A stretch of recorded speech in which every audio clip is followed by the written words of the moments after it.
एक बार राजा अज जंगल में भ्रमण करने के लिए गए थे, तो उन्हें एक बहुत ही सुंदर सरोवर दिखाई दिया। उस सरोवर में एक कमल का फूल था जो अति सुंदर प्रतीत हो रहा था।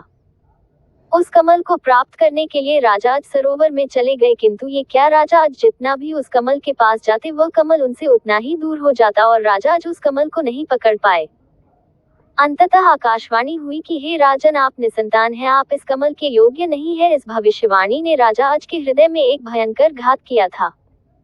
राजा अज अपने महल में लौट आए और चिंताग्रस्त रहने लगे, क्योंकि उन्हें संतान नहीं थी, जबकि वह भगवान शिव के परम भक्त थे।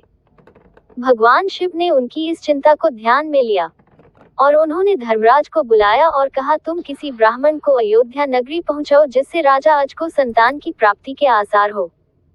दूर पार एक गरीब ब्राह्मण और ब्राह्मणी सरयू नदी के किनारे कुटिया बनाकर रहते थे।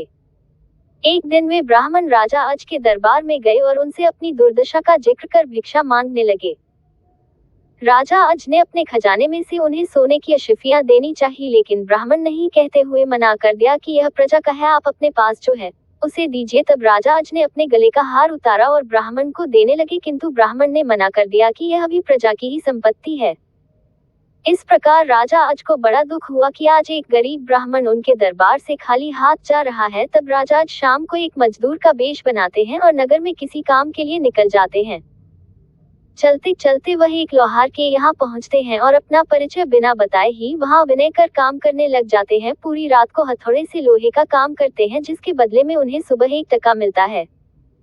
राजा 1 टका लेकर ब्राह्मण के घर पहुंचते हैं, लेकिन वहां ब्राह्मण नहीं था। उन्होंने वह 1 टका ब्राह्मण की पत्नी को दे दिया और कहा कि इसे ब्राह्मण को दे देना। जब ब्राह्मण आया तो ब्राह्मण की पत्नी ने वह टका ब्राह्मण को दिया और ब्राह्मण ने उस टका को जमीन पर फेंक दिया। तभी एक आश्चर्यजनक घटना हुई। ब्राह्मण ने जहां टका फेंका था वहां गड्ढा हो गया। ब्राह्मण ने उस गड्ढे को और खोदा तो उसमें से सोने का एक रथ निकला तथा आसमान में चला गया। इसके पश्चात ब्राह्मण ने और खोदा तो दूसरा सोने का रथ निकला और आसमान की तरफ चला गया। इसी प्रकार से 9 सोने के रथ निकले और आसमान की तरफ चले गए, और जब 10वां रथ निकला तो उस पर एक बालक था और वह रथ जमीन पर आकर ठहर गया। ब्राह्मण उस बालक को लेकर राजा अज के दरबार में पहुंचे और कहा, राजन, इस पुत्र को स्वीकार कीजिए, यह आपका ही पुत्र है जो 1 टका से उत्पन्न हुआ है, तथा इसके साथ में सोने के 9 रथ निकले जो आसमान में चले गए, जबकि यह बालक 10वें रथ पर निकला, इसलिए ये रथ तथा पुत्र आपका है। इस प्रकार से दशरथ जी का जन्म हुआ था। महाराज दशरथ का असली नाम मनु था और ये 10 दिशाओं में अपना रथ लेकर जा सकते थे, इसीलिए दशरथ नाम से प्रसिद्ध हुए।